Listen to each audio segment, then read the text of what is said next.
What if the most dangerous weapon ever built didn't make a sound? What if it had no weight, no color, no scent? What if it slipped through the air unnoticed, turning something as gentle as breathing into the beginning of pain? That is the power of chemistry when bent toward harm.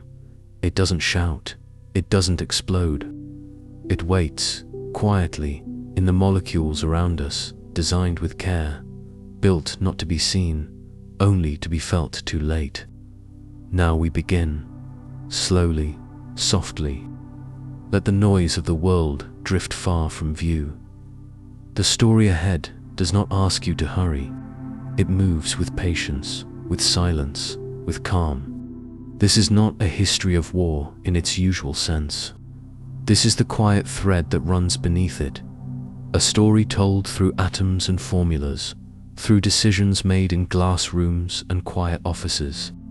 It begins not on a battlefield, but in a laboratory. In the late 19th and early 20th centuries, laboratories across Europe were alive with discovery. Gases were isolated, catalogued, and tested. The Industrial Revolution had turned chemistry into a machine, and scientists into architects of matter. They created new medicines, synthetic dyes, fertilizers, and disinfectants.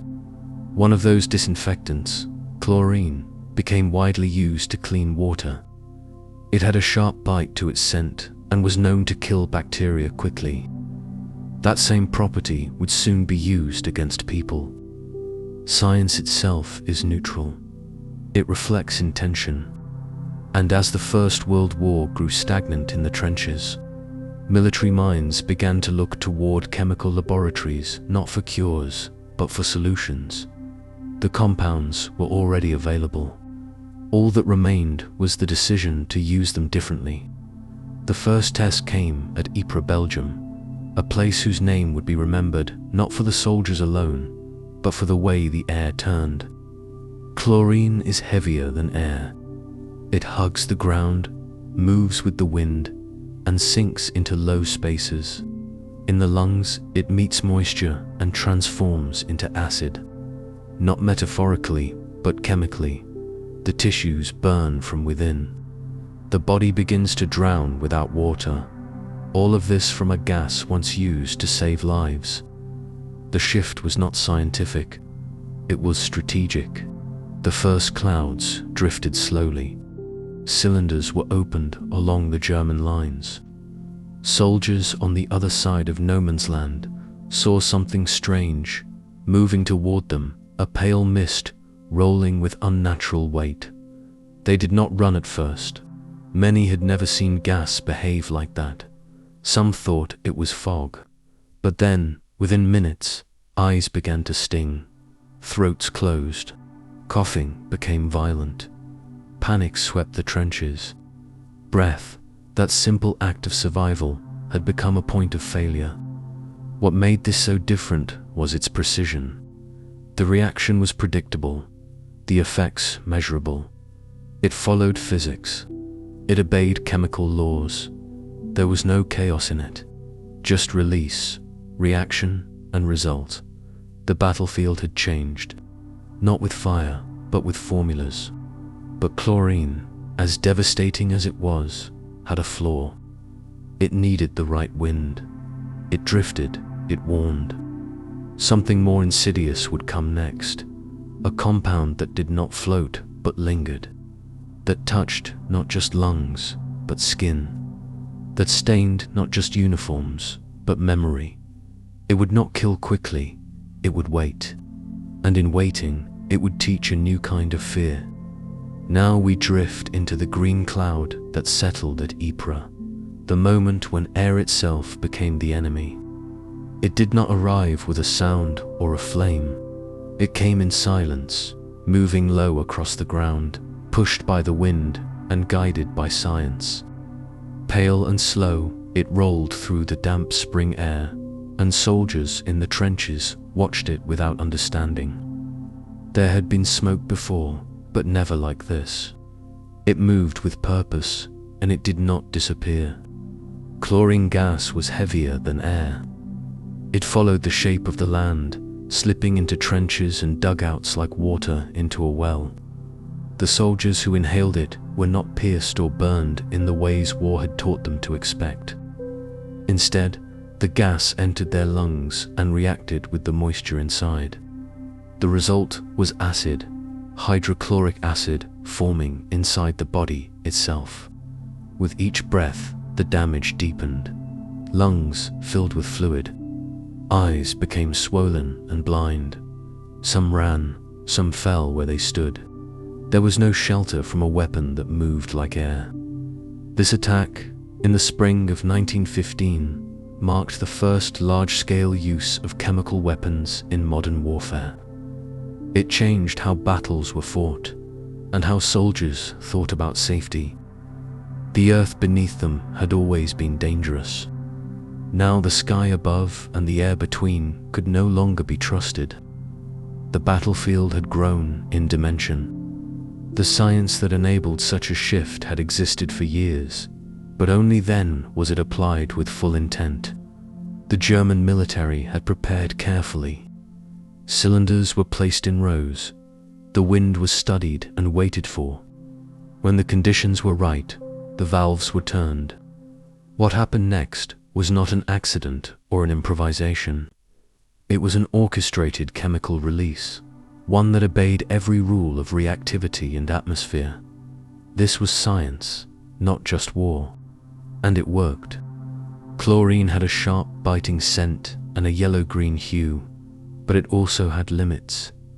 Its presence could be detected. Its movement was slow. It relied on the wind. Though terrifying, it gave some soldiers time to react.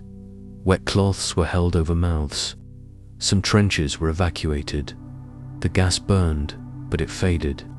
It was temporary, and in time, it cleared. But the next agent would be different. It would not clear with the breeze.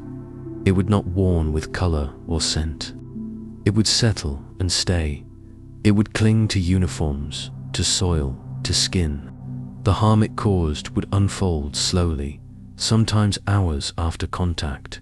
Its purpose was not just to kill, but to remain. The pain it caused was not only immediate, but lasting. A blistering agent that worked through touch and time. This compound, oily and persistent, would not need the right wind or the right moment. It would wait. And once it touched the body, it would begin a quiet, cellular unraveling. The skin itself became its target. And healing, if it came at all, would come slowly. Scars were left where armor had failed, where cloth had carried it, where breath had not been needed at all. We now move toward that new chapter, the moment when the battlefield was no longer just filled with gas, but with a weapon that sank into the body and refused to let go. Mustard gas, a chemical built for patience, a science that did not pass, but lingered. Now we dive into the yellow agent, not one that rose into the air and vanished, but one that settled low and stayed behind. Unlike chlorine, which relied on the wind and gave some warning with its color and scent, this new chemical needed no rush. It lingered. It soaked into uniforms, into soil, into skin. It had no need to be fast, because it was designed to wait. The touch could come and go unnoticed, but the damage would begin hours later, deep within the soft tissue of the body. It came to be known as mustard gas, though its technical name was sulfur mustard. Its scent was faintly sharp, its appearance nearly invisible, but its effects were unmistakable. When it made contact with skin, it passed quietly through the surface and disrupted the most essential processes inside DNA replication. Cell repair, the balance of life within every layer. Blisters would form slowly, rising with fluid, stinging with rawness. The skin would swell, split, and leave behind tissue that struggled to heal. This was not a gas meant to kill swiftly. Its power lay in the suffering it caused. In the hours between contact and reaction, soldiers carried it unknowingly, spreading it across clothing and surfaces. A battlefield touched by mustard gas remained dangerous long after the attack. The earth itself held the chemical. Boots tracked it. Bandages absorbed it. The pain did not come with the blast of a shell, but with the delay of chemistry doing its work, cell by cell. Gas masks were almost useless. This was not just an inhalation threat. Even through small gaps in clothing or gloves, it could reach the body, and once inside, it moved with certainty. Eyes became swollen shut, lungs filled slowly, hands blistered until they could no longer hold a weapon. The goal was not only injury, but removal, not from life, but from battle. Mustard gas created soldiers who survived but could not return to the line. Its persistence was part of its strategy. Where chlorine drifted away with the breeze, sulfur mustard remained. Rain did not wash it off. It mixed with moisture and spread further. Dry air did not disperse it. It settled into corners and shadows. The battlefield became a place where the unseen danger lay in waiting. Even walking through a contaminated zone days later could bring new injuries. Hospitals were overwhelmed, not with the dying, but with the damaged. There were no quick cures. The blisters were treated with draining and bandaging. The lungs were soothed, but not fully repaired. And even those who recovered carried the scars for years. In time, scientists would study mustard gas for its strange ability to halt cell division, a quality that would one day be repurposed in the earliest forms of chemotherapy. But that knowledge was born from a close study of suffering. The war ended, but the chemistry did not. The weapons were studied, catalogued, stored. In the years that followed, scientists did not walk away from what they had learned. Instead, they turned to their notebooks, their samples, their calculations. They began to imagine agents that moved faster, entered deeper, and worked with even greater precision. Weapons that would no longer need to wait on the skin. Compounds that would strike at the body's command system itself. Now we step quietly into that next era, into the laboratories that stood between two wars, where silence and knowledge produced something colder than gas. Now we drift into the quiet halls where the foundations of chemical warfare were never meant to be laid. These were not bunkers or arsenals, but laboratories filled with notebooks, soft light, and careful glass. Men in clean coats poured solutions, timed reactions, and scribbled numbers beside boiling flasks. Their intent was curiosity, their work framed by invention and need. They sought new colors for fabric, better ways to fertilize soil, methods to preserve food, and chemicals that would keep cities clean. The air in these rooms held no scent of fear, only the warm weight of progress. In the decades before the First World War, Germany stood at the forefront of industrial chemistry. It was a time of remarkable scientific growth. Synthetic dyes, like movine and indigo, transformed global textiles. New pharmaceuticals emerged, and agricultural yields rose with nitrogen-based fertilizers. This was the age of applied chemistry, where discoveries were woven into daily life. The most successful chemists became national heroes, their names respected for what they could create with precision and patience. Among these minds was Fritz Haber, a chemist who helped feed the world with his invention of ammonia synthesis, which pulled nitrogen from air and turned it into fertilizer. It was a triumph of intellect, celebrated in the fields and kitchens of nations that once feared hunger, but with war came new demands. Food could wait, victory could not. The question changed from how to grow to how to stop. The same knowledge that sustained life was now directed toward halting it. Haber's transformation from scientist to strategist was not unique. Many chemists, loyal to their countries and proud of their abilities, turned their skills toward wartime needs. Labs once used for peaceful research began developing gas delivery systems, refining agents for speed, stability, and spread. The language remained clinical: volatility, absorption, yield. But the goal shifted. Instead of treating infection or dyeing cloth, they now designed clouds that would blind, burn, and suffocate. These men did not see themselves as creators of cruelty. Many believed their work would shorten the war, reduce bloodshed, or frighten the enemy into surrender. And perhaps some still felt they were advancing science in a broader sense. But intentions do not erase consequences. The gases they refined would be deployed on fields where young men waited with no defense, where wind carried their calculations into lungs, into skin, into the helpless corners of the human body. The transformation from lab to battlefield did not come with sirens. It came with funding, with silence, and with the quiet shifting of priorities. Industrial partnerships made production fast. Universities became centers of applied warfare. Scientists debated solubility and lethality in the same tones they once used to discuss stability and shelf life. The lines between invention and weapon had blurred.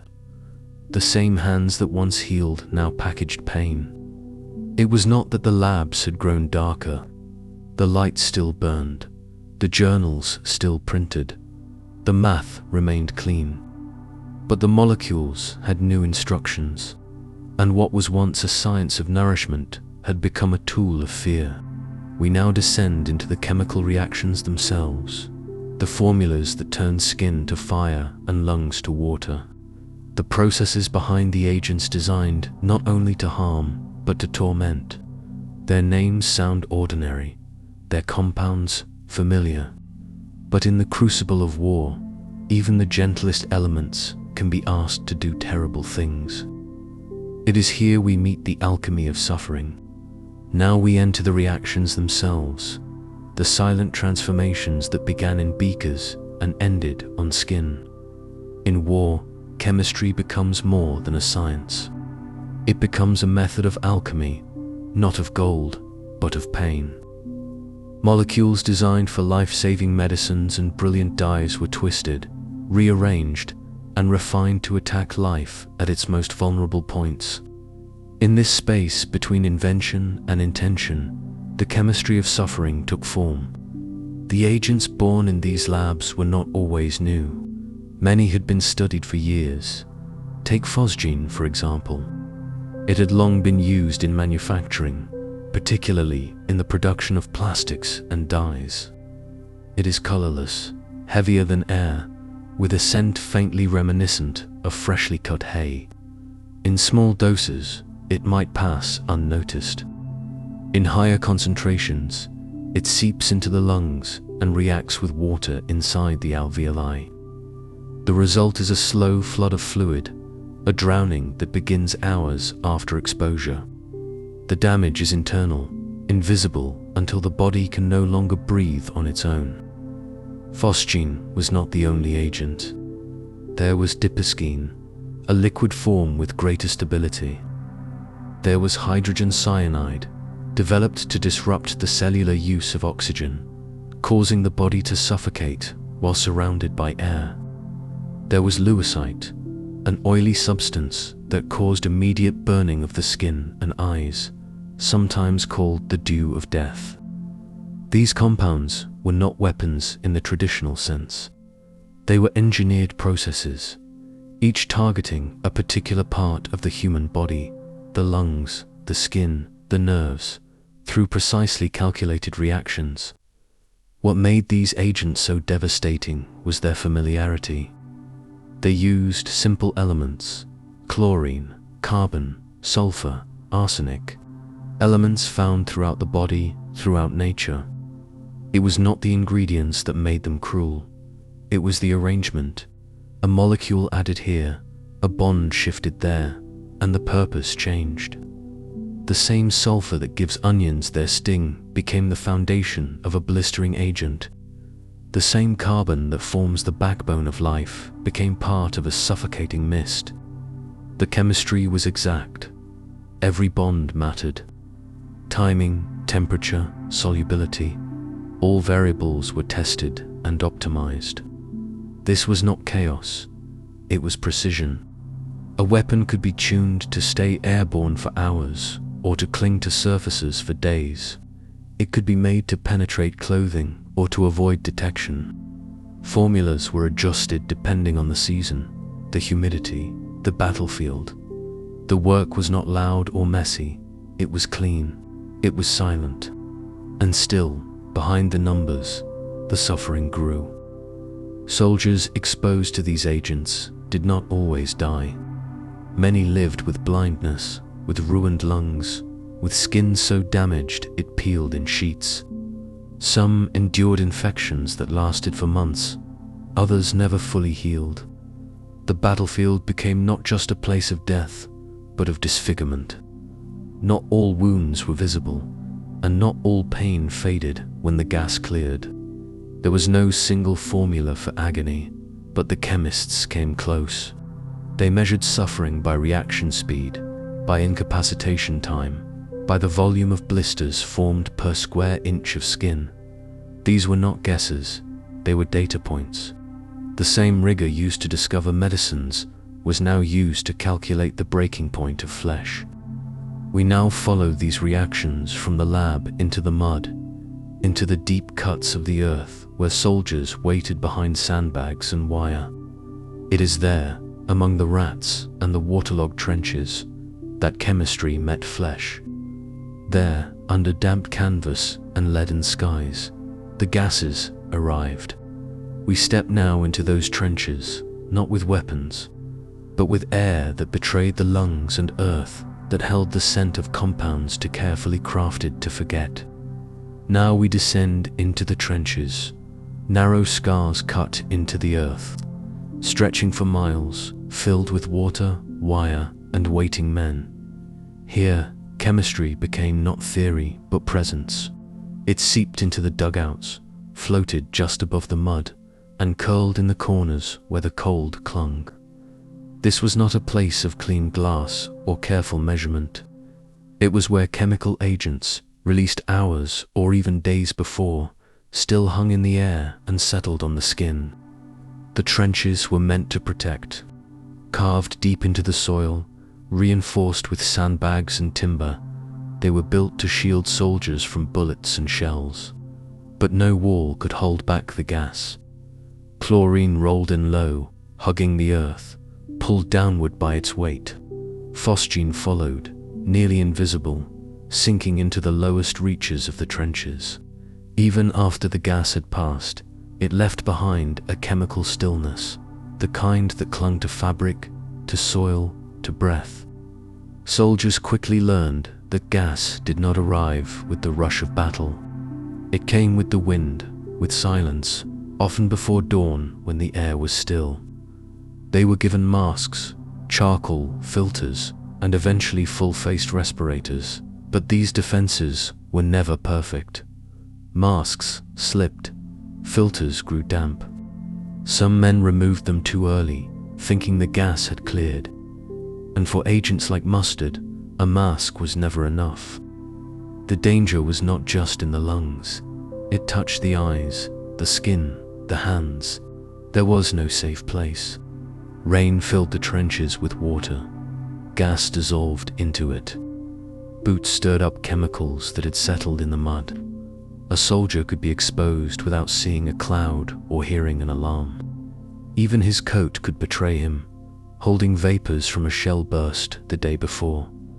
The enemy no longer had to be present. The battlefield itself became an extension of the attack.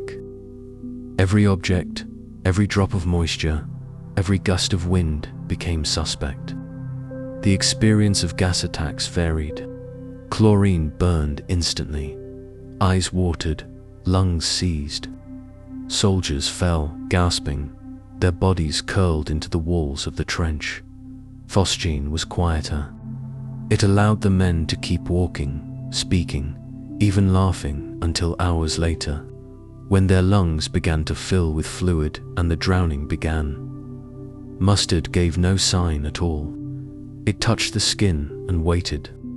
Only later did the pain begin, deep and spreading, forming blisters that opened like petals and refused to heal. There was no avoiding the exposure entirely.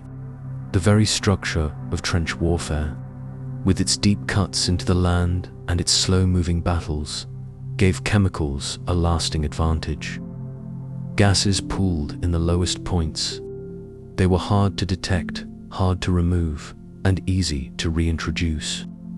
Once released, the gas needed no new shell to become dangerous again. The trenches became not only places of defense, but sites of ongoing contamination. Even those who survived exposure faced a different kind of battle.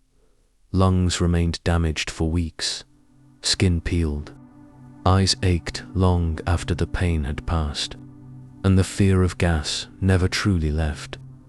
Every shift in wind, every unfamiliar scent, every low mist became a cause for panic. The mind began to react before the body. This was the psychological reach of chemical warfare, not just pain, but anticipation of pain. Now we turn to those who were touched by the gas in ways that never fully healed. To the soldiers whose skin blistered and split, whose lungs never cleared, and whose memories carried more than the weight of war. Their wounds were not only deep, but enduring. We move now into those lasting injuries, into the marks left by chemistry that time could not erase. Now we come to the skin, the body's first shield, and in these trenches, the place where the war left its deepest scars. It was not just the lungs that suffered from chemical warfare. It was the outermost layer, the one meant to protect, that became the target of a new kind of weapon. Sulfur, mustard, or mustard gas did not need to be inhaled to do its work. A single drop on the arm, on the neck, on the soft skin around the eyes could begin a reaction that unfolded hour by hour, tearing the body open from the outside in. At first, there was no pain. The exposure was quiet. A soldier might brush against a contaminated surface or walk through an area where the gas had settled the day before. It could cling to clothing, soak into leather, hide in the seams of boots.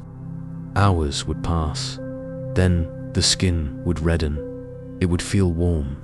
A stinging itch would follow, and then the blisters would rise, large, yellow, filled with fluid, stretching the skin until it cracked. Sulfur mustard is a vesicant, a blistering agent. It damages cells at the DNA level, disrupting their ability to divide and repair. On contact, it seeps through layers of tissue, breaking apart the bonds that hold the skin together. The blisters it causes are not surface wounds. They swell deep into the layers of flesh. They form in the armpits, in the groin, along the back and thighs, in the places where the body moves, where fabric rubs, where healing is slow. The pain is constant. Movement becomes impossible.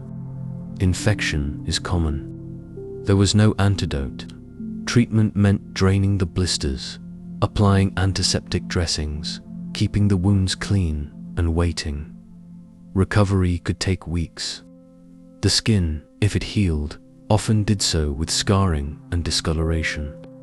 Many soldiers could not return to the line. Even after the pain faded, the memory remained. A touch of warmth, a brush of fabric, a change in the air. These small sensations could send the mind back to that moment when nothing felt wrong until everything did. The effects were not limited to the body. The anticipation of mustard gas became its own weapon. Soldiers began to fear damp earth, heavy coats, even their own boots. They feared the unseen, the possibility that the gas was still there, waiting. And often it was. Mustard gas could remain active for days. It did not rise with the sun or blow away with the breeze. It was a quiet occupant of the battlefield. a stain that did not wash out. Even protective clothing had its limits. Gloves, masks, and capes could cover, but they could not guarantee safety. Once the gas touched skin, there was no way to remove it before it began its work. And in the confined spaces of the trenches, contamination spread easily. Soldiers who helped the wounded became contaminated themselves. Equipment carried the gas.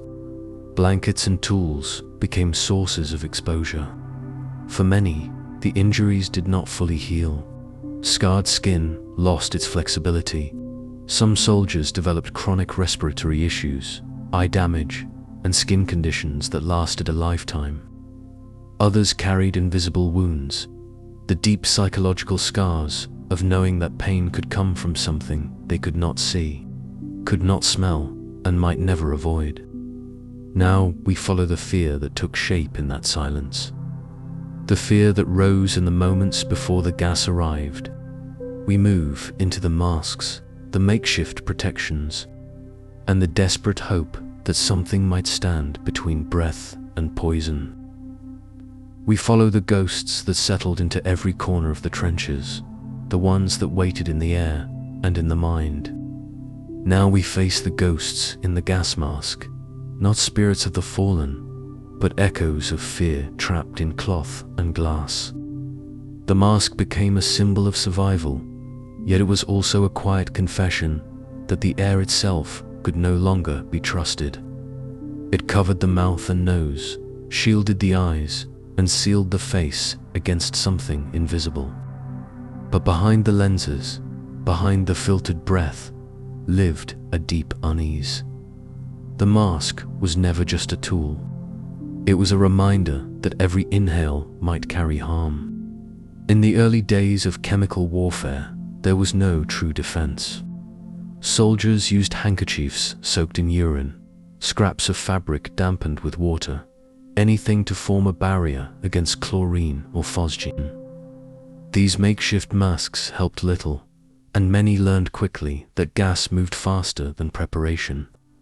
Death often came before the mask could be found. It wasn't until 1916 that more reliable protections were issued. Respirators fitted with charcoal and chemicals to absorb the poisons before they reached the lungs. The design evolved quickly. Filters grew stronger, seals tightened, but the discomfort remained. The rubber stung the skin. The lenses fogged and distorted vision. Breathing became labored, hot, and loud inside the mask. Instructions were given, drills repeated, yet every soldier knew that one mistake, a slipped strap, a broken seal, a moment of delay could be fatal. The mask was not confidence. It was desperation pressed against the face. Mustard gas exposed the limits of protection. Masks offered no shield for the skin, for the neck, for the hands. Even with a mask, a soldier could be blinded. Blisters formed beneath clothing, in the folds of the body, where the gas soaked in and lingered. Gas-proof suits were issued later, heavy and clumsy, making it hard to move, hard to fight. Inside them, sweat pooled and exhaustion came quickly. Protection, it seemed, always came at a cost. The fear ran deeper than the gas itself.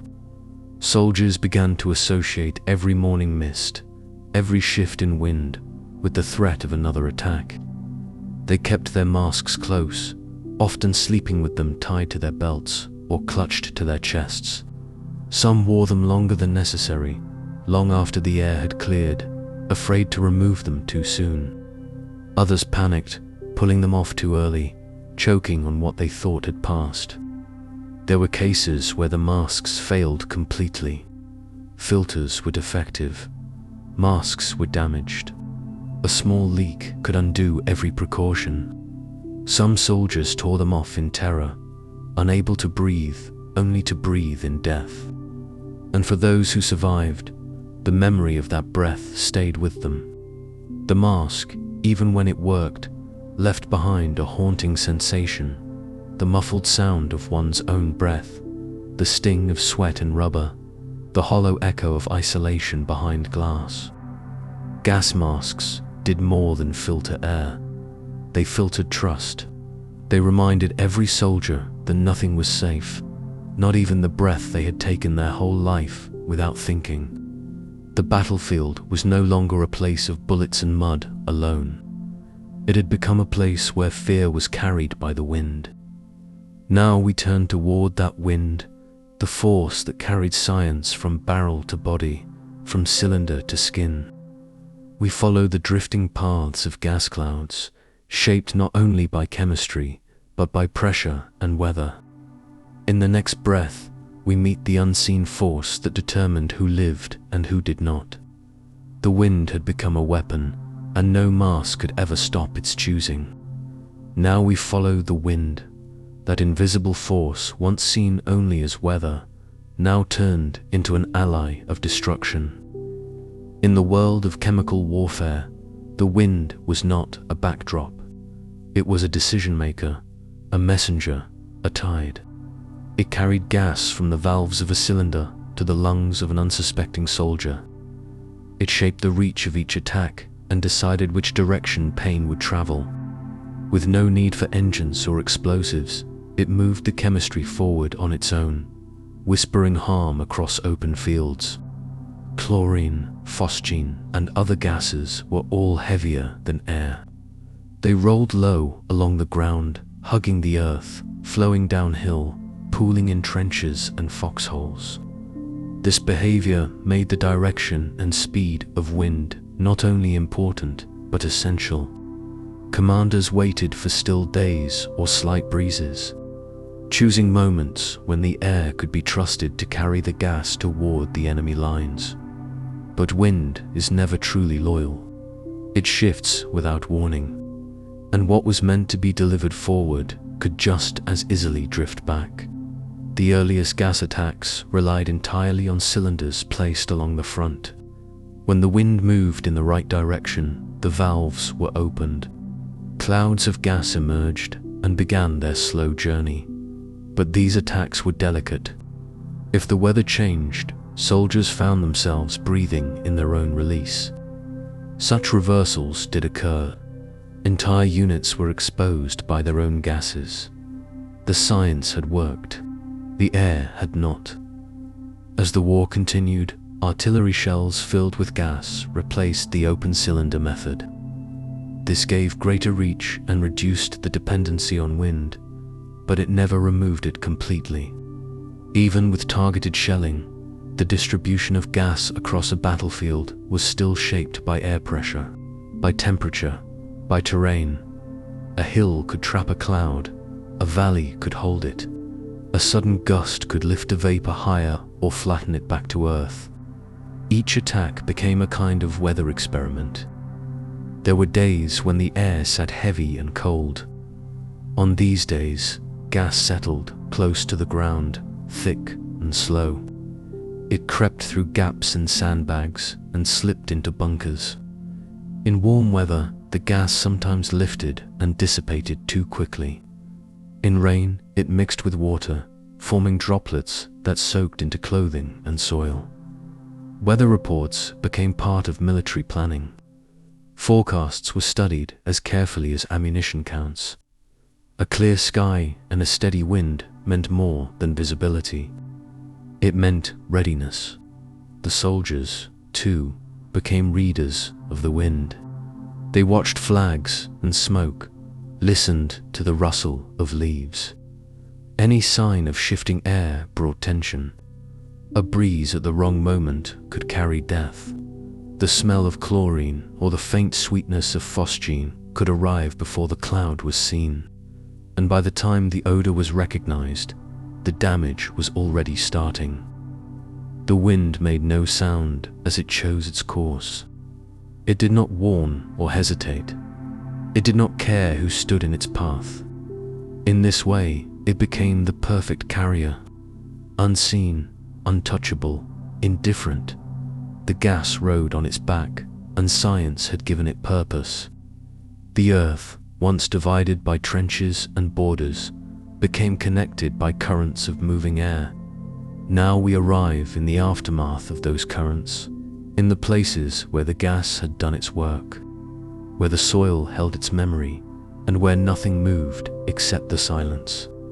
The battles had ended, but the fields were still burning, not with fire, but with blisters that rose and burst in the days that followed. We now walk among those quiet places, through blistered fields and silent nights. Now we walk among blistered fields, long after the last shell has fallen. The gunfire has quieted, the trenches lie empty, but the ground still speaks in whispers, and the air holds its shape in memory. This is the place where the gases settled, not just once, but over and over, as clouds drifted across the lines and found their rest in soil, on fabric, and in flesh. There is no movement here, only the slow, lingering work of chemistry still unfolding, long after the battle has passed. Sulfur mustard remained in the earth for days. Unlike chlorine, which lifted and dispersed, mustard soaked into the landscape. It clung to roots, stained sandbags, and pooled in the low places where water gathered. A soldier might walk across these fields, unaware. There was no visible smoke, no sharp odor, but the damage had already begun. Boots stirred up the residue, sleeves brushed against contaminated wood. Even after the clouds had gone, the war was not over for those who touched what it left behind. Hospitals far from the front filled with the wounded who never saw their attacker. Their injuries arrived slowly. Skin that had been whole in the morning became covered in swelling blisters by night. Eyes that had seen clearly were closed by swelling. The gas, invisible at the time of exposure, left marks that could not be hidden. Arms wrapped in gauze, faces covered in cloth, lungs wheezing with every breath. These were not the wounds of gunfire. They were the slow signatures of exposure. Night made it worse. When the sun fell, fear rose. In the dark, soldiers could not see the mist forming. They could not follow the breeze or read the signs. The gas could arrive at any hour, and so they slept lightly, if they slept at all. The mask lay beside them, sometimes worn even as they rested, strapped tight across their face, pressing skin until it bruised. Some men refused to remove them long after the air had cleared, afraid of a second wave that might be just beyond the next breath. The silence of the night made every small sound louder. A hiss of pressure, the soft splash of water, the stir of wind against a canvas flap. All could mean something or nothing. The tension never left. The battlefield had become a place of waiting, where the true harm might come hours after the danger had passed. And that uncertainty, that lack of closure, left a scar of its own. Doctors tried to measure the effects, to treat them as conditions with names and symptoms. But mustard gas was unpredictable. Its reach varied with moisture, heat, and time. Its intensity could change with the dose, with the clothing worn, with the place where it touched the body. There were rules to its behavior, but they did not bring comfort. For many, the worst part was not the pain. It was the waiting, the knowing that something had touched them, and that it would not reveal itself until it chose to. And still, men returned to the trenches. They stepped back into the fields where the wind had once carried poison, because duty left no room for pause. They walked past fallen comrades whose skin bore the same marks, hoping the wind would spare them next time. But memory has its own chemistry. It binds itself to the body. It alters how we move, how we breathe, how we sleep. Now we enter that chemistry, not of molecules alone, but of the mind. The fear that lingers before the gas arrives, the tightening of breath before the smell, the moment when a soldier can feel something, even when the air is still. We now explore the reactions that happen before exposure, inside the mind, where science and fear begin to blend. Now we explore the chemistry of fear, not the kind that shouts or panics, but the slower kind, the kind that simmers beneath the surface. It begins in the chest, tightening the ribs with every breath. It moves through the body in pulses, stirring chemicals that shift the balance between calm and alarm. For the soldiers who lived through gas warfare, fear was not only an emotion, it was a biological response, triggered again and again by scents, sounds, even silence. The body had learned to expect the worst, and it no longer waited for proof. When the wind changed or the mist thickened, it wasn't only the lungs that reacted. The brain sensed danger long before the gas arrived. The amygdala, deep in the brain, lit with activity. Adrenaline followed, heartbeats quickened, pupils widened, muscles tensed. The body prepared to flee, though there was often nowhere to run. In these trenches and shell-blasted landscapes, fear became a constant presence, as real as the mud underfoot and the masks strapped to each face. Even when the gas didn't come, the signs that it might were enough. A strange taste in the air, a shifting shadow, a drop of moisture on the skin. These became signals, not of certainty, but of possibility, and possibility was enough to spark reaction. Soldiers would leap for their masks, scramble to warn their comrades, sometimes choking on their own breath before a single molecule of gas had reached them. It was not imagined, it was chemical, it was real. This fear did not fade when the sky cleared. In fact, the quietest moments were often the worst. Soldiers learned that gas often came in stillness, before dawn, when the air was cool and unmoving. That stillness bred tension. Many wore their masks, even when it seemed safe. Others kept their eyes on the wind, watching trees and smoke for signs. Fear shaped posture, decision, and instinct. It became part of the soldier's body, as automatic as blinking. Science has studied this form of anticipation. It's known as conditioned response, when the body learns to associate certain stimuli with threat. For these men, the battlefield became a place of layered triggers. A sudden breeze might mean gas, so might a certain color in the sky, or the sound of a canister hissing open.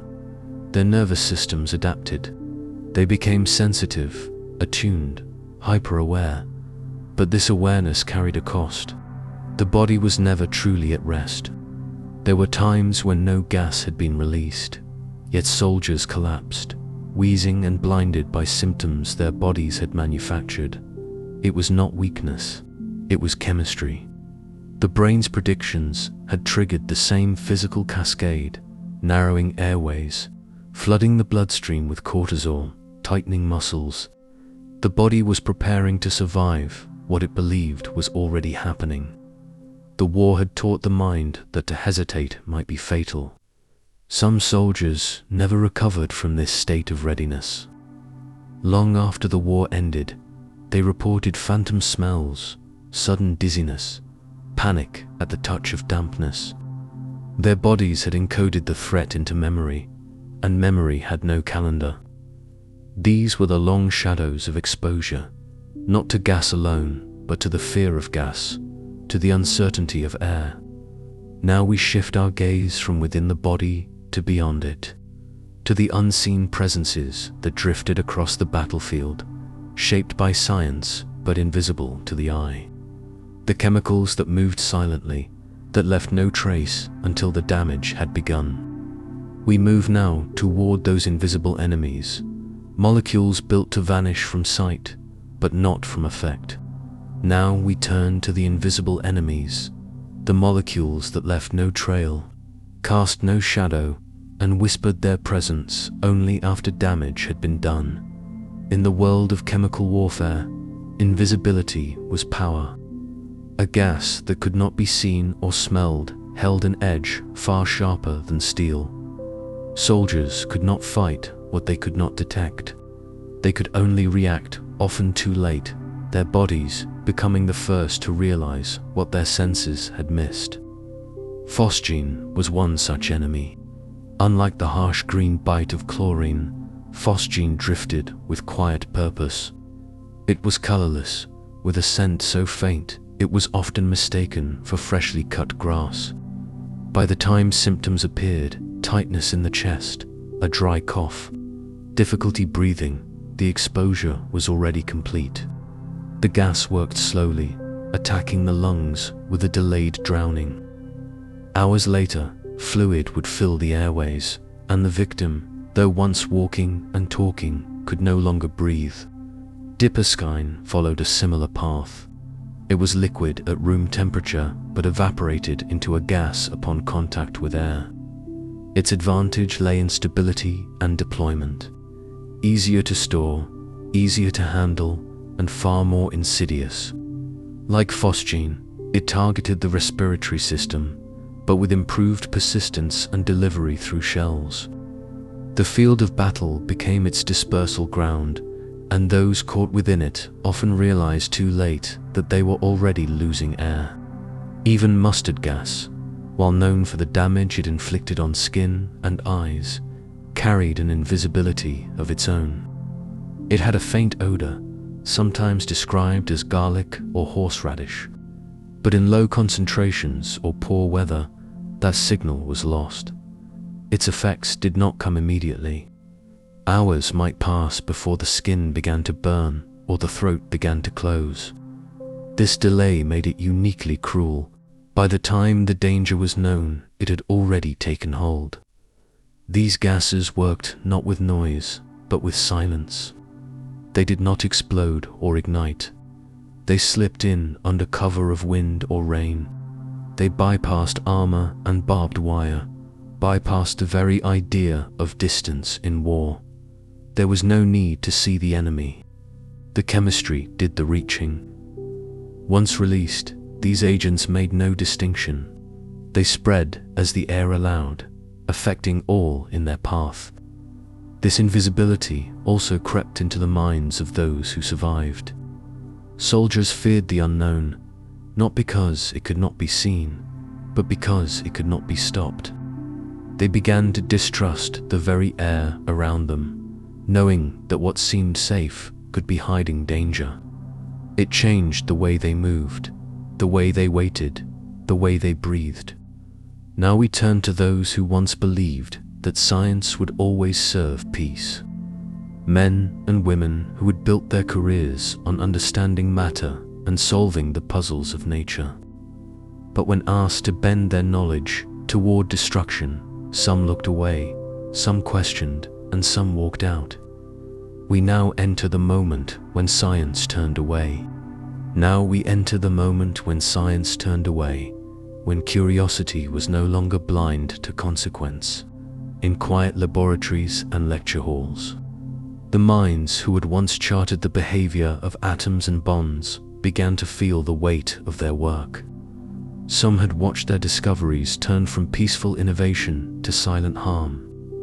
Others had only recently learned what their formulas had fed.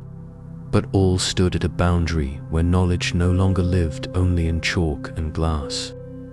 It had entered the world in terrible form.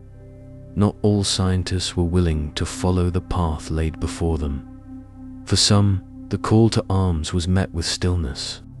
They remembered the purpose that had once guided their work, the drive to improve life, to preserve health, to understand nature's laws. When that path twisted toward destruction, some resisted. They asked questions their governments did not want answered. Who would be targeted? What would the long-term effects be? How would this change the very meaning of war? In Germany, Britain, and the United States, researchers diverged. Some offered their findings freely, convinced that patriotism required it. Others hesitated, refusing to publish results or walking away from programs altogether. A few tried to sabotage their own work, introducing errors, deleting notes, hiding samples. These were not acts of cowardice. They were choices made in the quiet spaces between allegiance and conscience, where the cost of a discovery was no longer theoretical. The pressure to comply was immense. Funding was tied to military goals. Laboratories were absorbed into state projects. Scientists were reassigned, relocated, sometimes surveilled. In some countries, refusal meant imprisonment or worse. But even in freedom, the weight remained. The knowledge they carried could no longer be unlearned. What had been uncovered in peaceful research was now being repurposed by others, driven by urgency and conflict. The line between science and weapon blurred. Some tried to speak out. In journals, letters, and private meetings, they warned of what was coming. They described the unpredictable nature of gas warfare, the danger to civilians, the impossibility of containing a cloud once it had been released. Their voices were often quieted. Security, they were told, came first. The future would judge later. But many knew that the future had already begun, and that it bore their fingerprints. Despite the resistance, chemical programs grew. More efficient compounds were synthesized. New delivery systems tested. The world moved forward, deeper into the chemical era, even as some of its brightest minds stepped back. This was the fracture, the point where science split, where not every advance was embraced, and not every discovery was shared. Some chose secrecy, some silence, and some walked away altogether, hoping that their absence would slow what had already begun. Now we step into what rose in their place, a new generation of compounds, precise and potent, born in the shadows left behind. We enter the cold birth of a class of weapons, far more deadly, far more targeted, and far more silent. It is here, in quiet laboratories, behind locked doors, that the nerve agents began. Now we enter the cold birth of a new kind of weapon, not built on fire or force, but on the delicate unraveling of the nervous system. The discovery was quiet at first. In a German laboratory in the 1930s, chemists working on pesticides stumbled upon something far more potent than they intended. They were searching for ways to control insects, to improve agriculture, to fine-tune the chemistry of life. But in one particular compound, they found a different kind of control, one that did not discriminate between pest and person. This compound would come to be known as tabun, the first of the nerve agents. It was colorless, nearly odorless, and worked in micrograms. Unlike the gases that blistered skin or drowned lungs, tabun entered the body silently and quickly disrupted the communication between nerves and muscles. The target was an enzyme, acetylcholinesterase, responsible for breaking down a chemical messenger in the nervous system. When this enzyme was blocked, signals could not be turned off. Muscles contracted uncontrollably. Breathing became impossible. Organs failed in sequence. The science behind it was elegant and terrifying. A single drop on the skin could kill.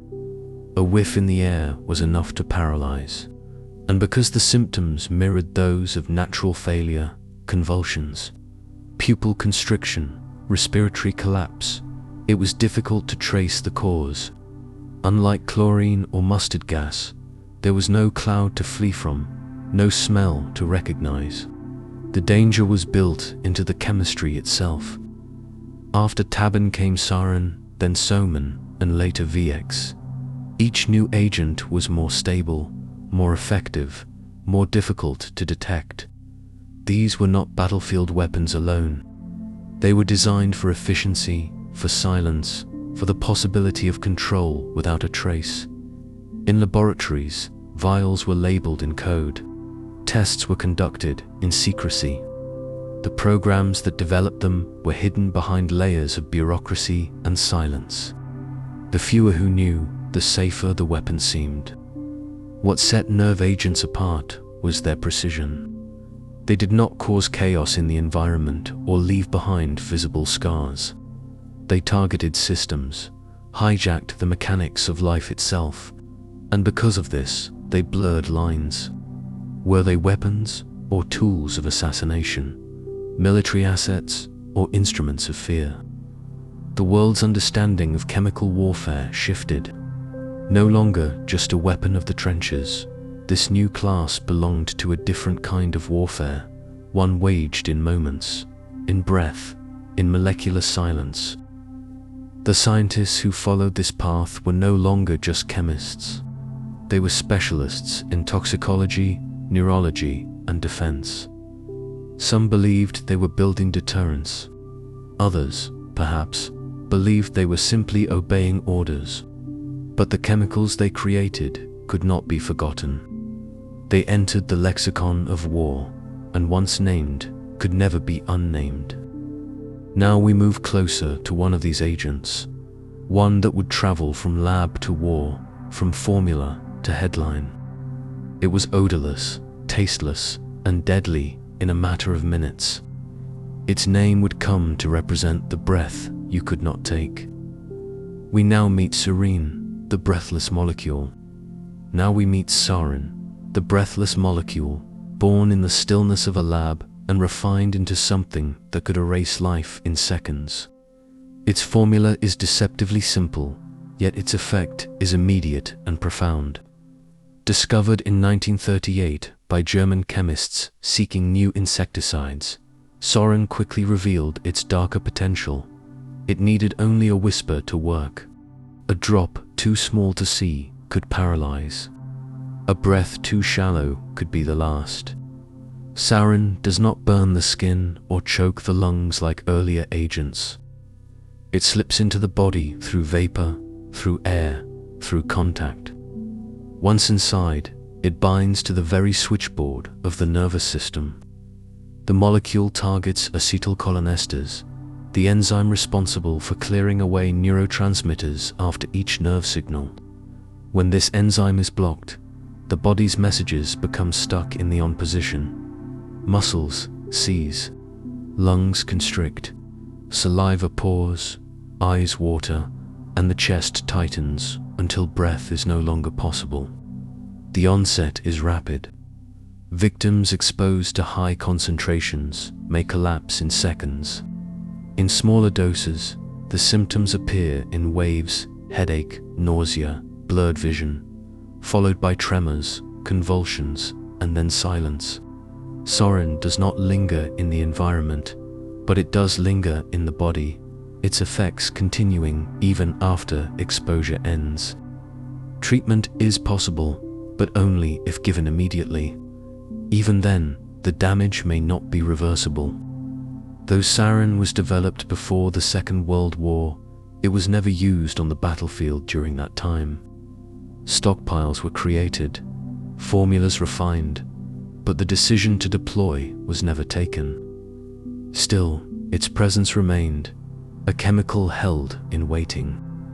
In later decades, sarin emerged again, not as a tool of deterrence, but as a weapon unleashed upon civilians. In war zones and subways, the gas returned, invisible and quiet, leaving behind scenes marked by stillness and foam, confusion and collapse. What makes sarin especially haunting is its duality. It is both scientific and deeply personal. It interacts not with clothing or weapons, but with breath and nerve, with the processes that happen every second inside a living body. There is no armor against it, only preparedness.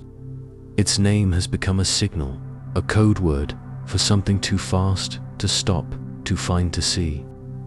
And still, sarin is only one piece of a deeper design. The true danger lies not only in the molecules themselves, but in how precisely they fit into the machinery of life. To understand this fully, we must look closer at the interface between agent and enzyme, the sliver of space where chemistry meets biology, where the balance of breath and paralysis is measured in atoms.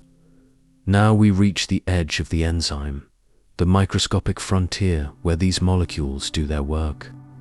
Here, The war is not fought with guns, but with structure and charge, with locks and keys. We descend into the place where nerve agents bind, where life unravels, not through violence, but through precision. Now we reach the edge of the enzyme, where the battle unfolds on a scale too small to see. Here, in the folds and grooves of proteins, nerve agents make their deadly entrance. This is the interface between chemistry and life, the precise spot where one molecule meets another and changes the course of a body's function. It is not force that wins here, but fit. It is not size that matters, but shape. The lock and key model is more than metaphor. It is the truth of how biology allows or denies action. Acetylcholinesterase is the enzyme that clears away acetylcholine, the neurotransmitter that signals muscles to contract. With every movement, a breath, a blink, a heartbeat, acetylcholine sends a signal, and acetylcholinesterase silences it. This on-off rhythm is what lets the body move in balance. But when a nerve agent arrives, it binds irreversibly to the enzyme's active site. The off switch is destroyed. Signals flood unchecked. Muscles freeze in place.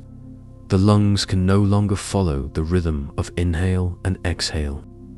The molecular structure of these agents is crafted to fit the enzyme with terrifying precision. Phosphorus atoms, fluorine atoms, carbon chains, all arranged to match the geometry of the target. Once inside the enzyme, the bond forms quickly. It does not slip. The enzyme is rendered useless. The body begins to drown in its own signals.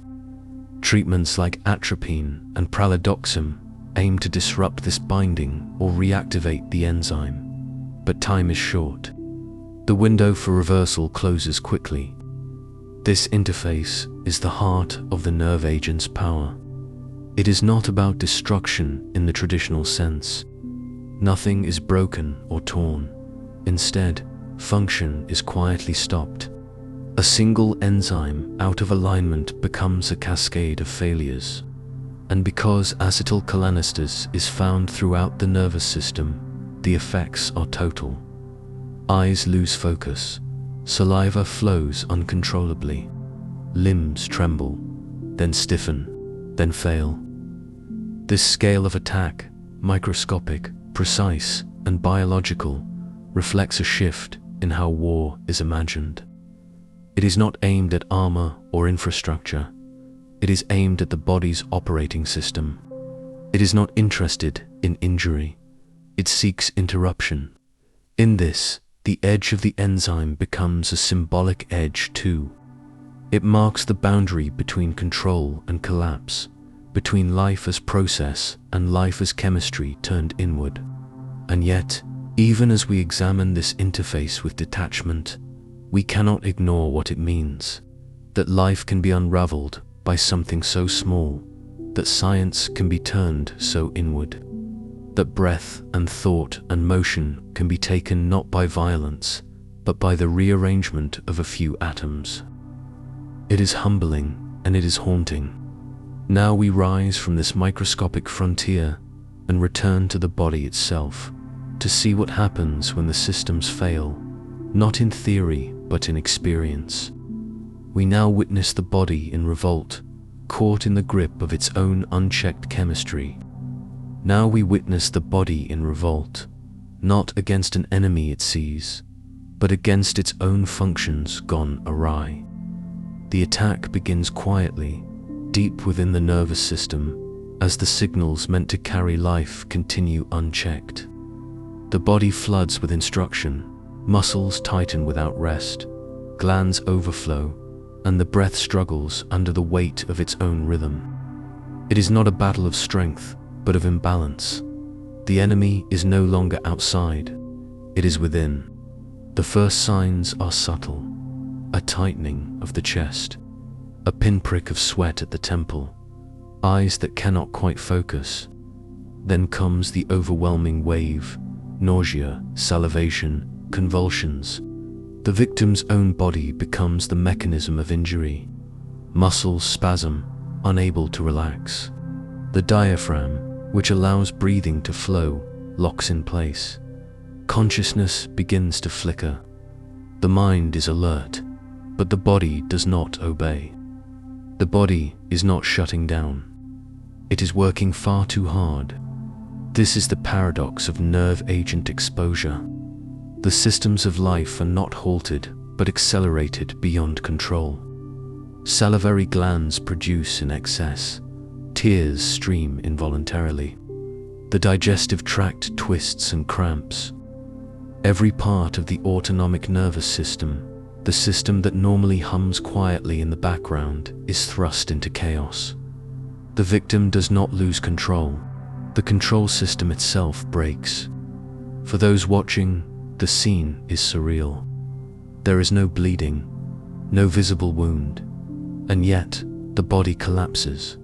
Eyes roll, limbs jerk, foaming at the mouth begins. Respiratory failure follows. In its final moments, the body is not passive. It is overwhelmed, overrun, forced into stillness by its own overactivity.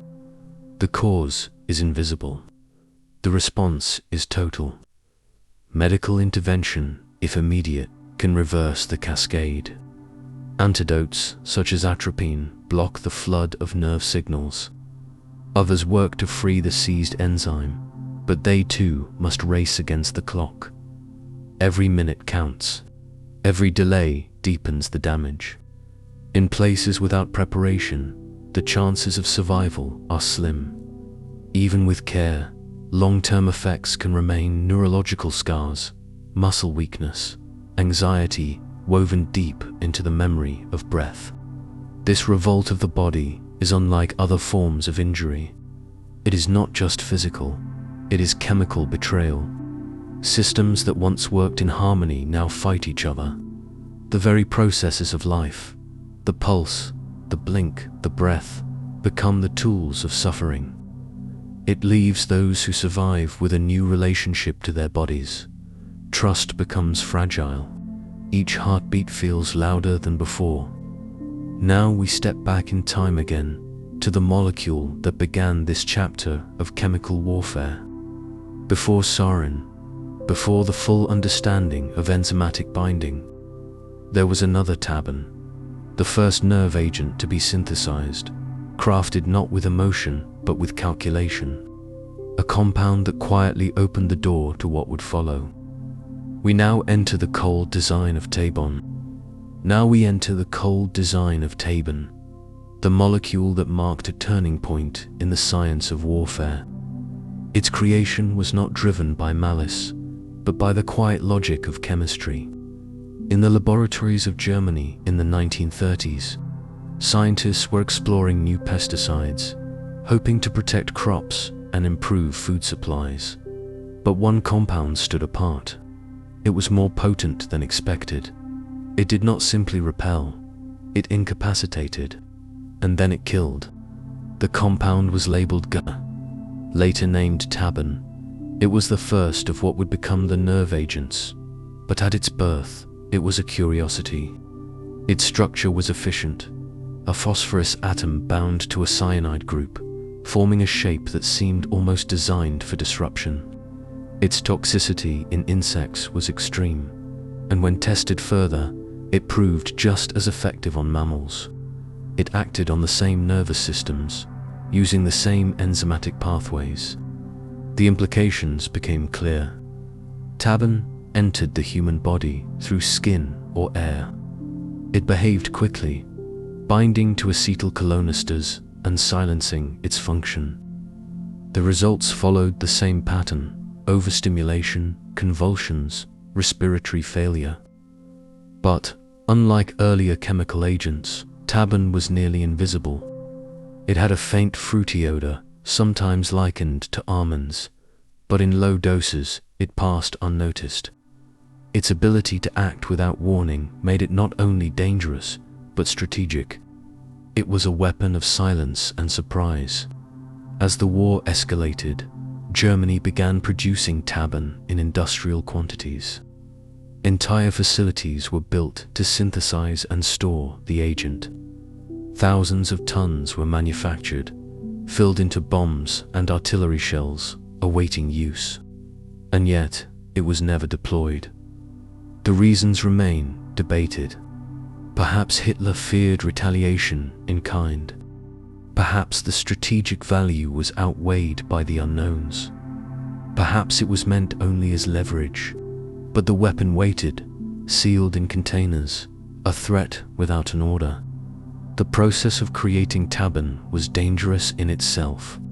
Workers at the production sites suffered frequent exposure. Protective equipment was crude. Safety protocols were incomplete.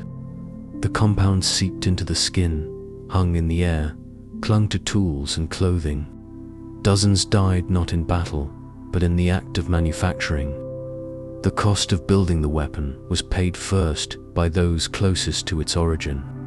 What Tabun revealed was that war no longer needed open fields or visible front lines.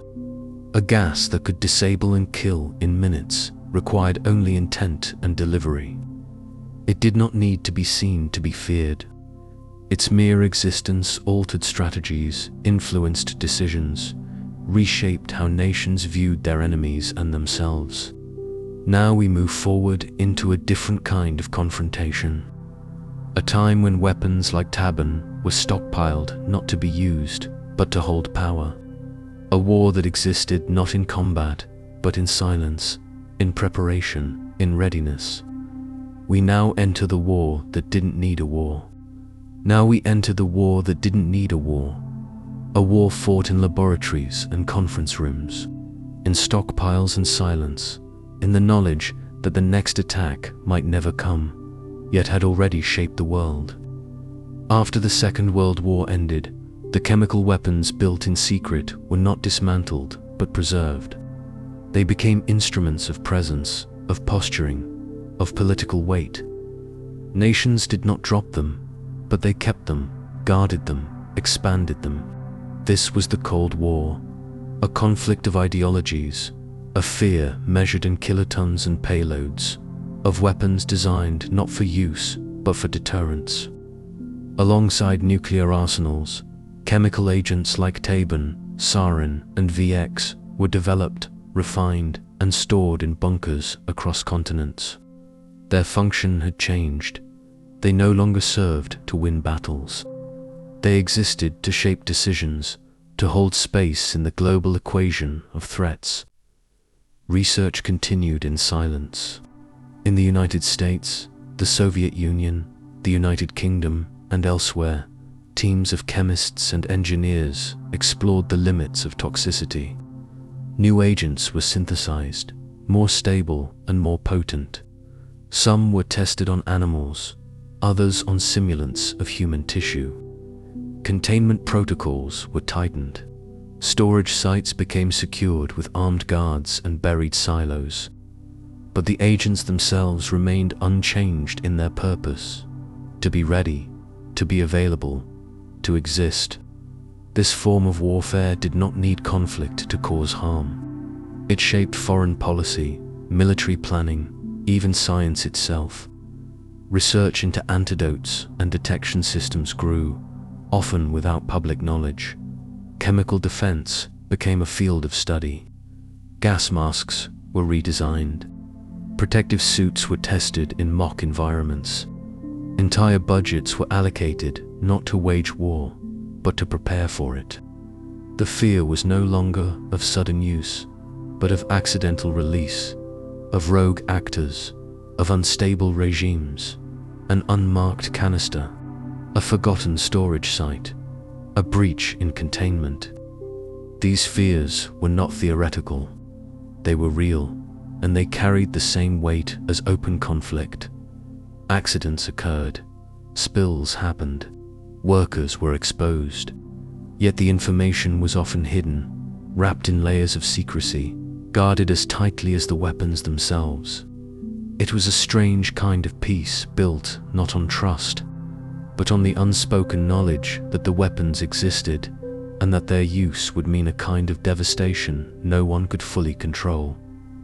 Diplomacy became shadowed by science. Treaties were discussed. Some were signed, others were avoided. All the while, the molecules remained, dormant but not gone. Now we leave this long silence and move into the shadows cast by newer names. Not just Soren or VX, but compounds engineered to elude detection, to bypass old treaties, to leave little trace. These were not born in the Cold War's beginning, but in its fading years. We now enter the Novichok silence. Now we enter the Novichok silence. A silence not of peace, but of secrecy. These agents were not created to be seen or known. They were born in code, their formulas buried under layers of obfuscation and misdirection, developed by the Soviet Union during the latter years of the Cold War. The Novichok compounds were crafted not just to be deadly, but to be undetectable by existing methods. They were made to slip past treaty definitions, to live in loopholes, to strike without a name. Novichok, meaning newcomer in Russian, was the title given to a family of chemical agents that surpassed earlier nerve gases in toxicity. The doses required were vanishingly small. They acted fast, and in some formulations were believed to resist antidotes. Unlike VX or sarin, Novichok agents could be solid or liquid, stable under a wider range of conditions, and more adaptable in delivery. They could be used in powdered form or hidden within other substances. Detection was difficult, attribution even harder. These were not weapons for battlefields. They were designed for precision, for use in controlled environments, for select targets, for moments that demanded deniability when first exposed to the wider world. Their effects echoed through the headlines: convulsions, coma, collapse in public places, traces found on doorknobs, park benches, inside homes. Victims included not only intended targets, but those who happened to breathe the same air, touch the same surface, pass through the same space. The silence surrounding Novichok was not just about classification. It was about the way knowledge itself had been fragmented. Each compound had a different designation. Some reports suggested over 100 variants. The full list remains unknown. Some scientists involved in the program later spoke anonymously, claiming that the agents were developed under civilian cover, disguised as agricultural research. Others vanished from the public record entirely. What remains is speculation and evidence scattered across closed files. Despite its name, Novichok is not new anymore. Its presence has shifted international discourse around chemical weapons. Nations have scrambled to update protocols, to refine sensors, to include these shadowy compounds in the lists of monitored substances. Yet every step forward reveals how easily science can move in the spaces left unguarded. It is not just the molecule that matters, but the intent behind it and the systems that allow it to grow unseen. As with so many weapons, the trail leads back to people: chemists, technicians, supervisors, those who designed, handled, and sometimes questioned what they were building. Behind each compound lies a history not just of elements and bonds, but of decisions made quietly, beneath fluorescent lights, over long hours and silent consent. Now we descend behind those lights, into the corridors of research and the minds that shaped these formulas. We move beneath the lab coats, to the personal stories and scientific minds who crossed the line between understanding and obedience. Now we descend beneath the lab coats, beyond the sterile benches and steel drawers, into the lives of those who gave shape to invisible weapons, the scientists, chemists, and engineers who stood before rows of glassware, measuring liquids that could steal breath with a single drop. They were not monsters. they were not always willing. Many were drawn first by curiosity or by the quiet promise of contribution. Some entered these programs unaware of their full purpose. Others understood but chose silence over resistance. The men and women who built chemical weapons were not so different from those who studied medicine or materials or climate. They trained in the same classrooms, read the same journals, sought the same precision, but the context changed. The war asked different questions. Funding followed a different path. Those who once studied how cells divide or how crops grow were now asked to calculate toxicity curves, dispersal ranges, enzyme half-lives.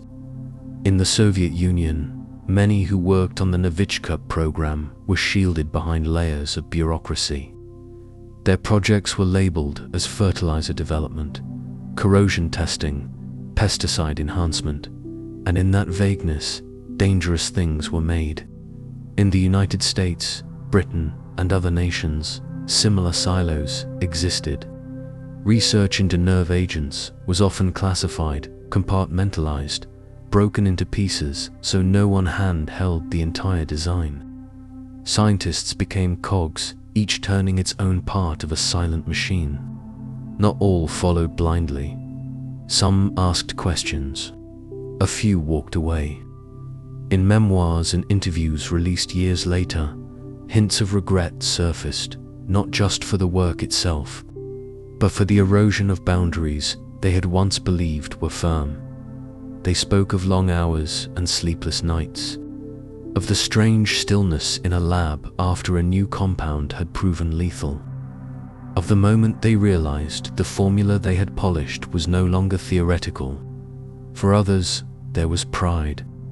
Pride in the precision of synthesis, in the elegance of a reaction, in solving a puzzle that few could even attempt. The chemical world rewards mastery, and these scientists had mastered some of its most complex challenges. But mastery, when divorced from consequence, can become something colder. And in the case of nerve agents, that coldness was carried in sealed canisters and locked drawers, stored far beneath the ground. What lies beneath the lab coat, then, is not evil or innocence. It is a reflection of the system, a measure of pressure, secrecy, reward, and omission. The same hands that could design life-saving drugs were capable of synthesizing tools of death. The same mind that marveled at molecular beauty could calculate the delivery time of toxins. It is not chemistry that bears the burden. It is what we ask of it. Now we rise again, but not into clean rooms or state secrets. We turn toward the fields and the farms, where chemical knowledge once meant growth and abundance, until that knowledge was turned against the very soil it served. We now move into the story of agriculture turned against us. Now we move into the story of agriculture turned against us. A transformation born not in violence, but in purpose, repurposed. Long before chemical weapons took shape in labs marked classified, chemistry was serving the fields. It fertilized, protected, and increased the yield of wheat and corn, rice and barley. The goal was food, growth, abundance. And in that noble aim, a vast chemical knowledge was gathered. But like all knowledge, it held a second edge. Pesticides and herbicides became the tools of modern farming, allowing crops to flourish with fewer losses. Insects, fungi, and weeds could be kept at bay with targeted applications. Organophosphates emerged as one of the most effective classes. They acted on the nervous systems of pests, disrupting signals, halting infestations. But what worked so precisely on insects also held effect on other creatures, birds, livestock, and humans. The boundary between treatment and toxin was drawn thin. Some of these agricultural compounds were cousins of warfare agents. Their molecular structures shared backbones, functional groups, modes of action, The same acetylcholinesterase enzymes targeted in battle were now part of daily field exposure. Farmers began reporting headaches, blurred vision, tremors after spraying. In high doses or prolonged contact, some experienced seizures or collapsed altogether. Still, the chemicals remained, approved, applied, sold under different names.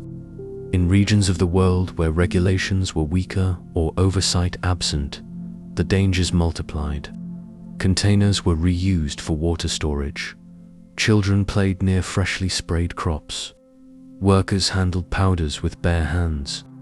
It was not war, but it left scars, neurological symptoms, respiratory ailments, even birth defects in areas of heavy exposure.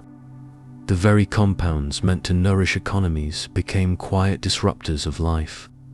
Some nations moved to ban or restrict the most dangerous of these compounds. Others pushed back, citing cost and efficiency. The balance between hunger and harm became a political calculation. Newer agents were created, promising lower toxicity and higher specificity. But the memory of what had already entered the earth and water lingered. Soil does not forget quickly, neither do rivers, neither do lungs. What makes this chapter haunting is its familiarity. These were not missiles or tanks. They were tools held in everyday hands. Sprayers mounted on tractors, bottles stacked in sheds. They promised life and sometimes delivered harm. It was not the molecule that changed, but the intention behind its use. In the hands of a farmer, a chemical might mean a stronger harvest. In the hands of a state, it could mean control, fear, or death. Now we remain in the fields, but shift our gaze. Beyond the crops and livestock, beyond the barns and silos, there are places where agents were tested, often without warning, often without consent. The land still holds their trace. We now follow the ghostly trail through these forgotten plots. We now step into the presence of the phantom in the fields. Now we step into the presence of the phantom in the fields, a presence that leaves no shape, yet lingers in the soil, in the wind, in the uneasy memory of what was once green. Across decades and continents, open spaces became testing grounds.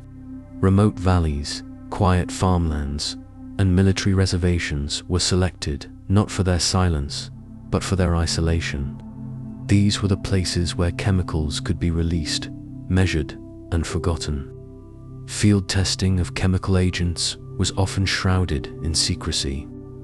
Governments assured that exposures were controlled, that weather patterns were favorable, that populations were distant, but records later showed that the boundaries were porous. Simulated agents, meant to mimic real weapons without causing harm, were dispersed over cities. In other cases, low doses of actual compounds were used to test dispersal behavior. The line between simulation and exposure blurred. In the United States, tests with zinc, cadmium sulfide, and other tracers were conducted over low-income urban neighborhoods, farmlands, and coastal areas. The justification was national security, a need to understand how aerosols moved, how invisible gases might behave in real-world conditions. Yet those who lived beneath these invisible clouds were not always told. Decades later, clusters of illnesses raised new questions. Was the phantom ever truly harmless? In other nations, agricultural test plots were used for dual purposes. Fields sprayed with experimental pesticides also received compounds designed for military evaluation. Animals were exposed, crops were observed, soil was monitored. Sometimes, these agents remained in the ground longer than expected. Rain carried traces downstream. Birds nested in treated groves. The fields, once vibrant with motion and life, began to thin and fade. To the eye, nothing changed. The air smelled the same. The grass swayed gently, but the phantom remained in altered blood counts, in missing insects, in unexplained sickness among farm workers. It was never one moment, never one drop.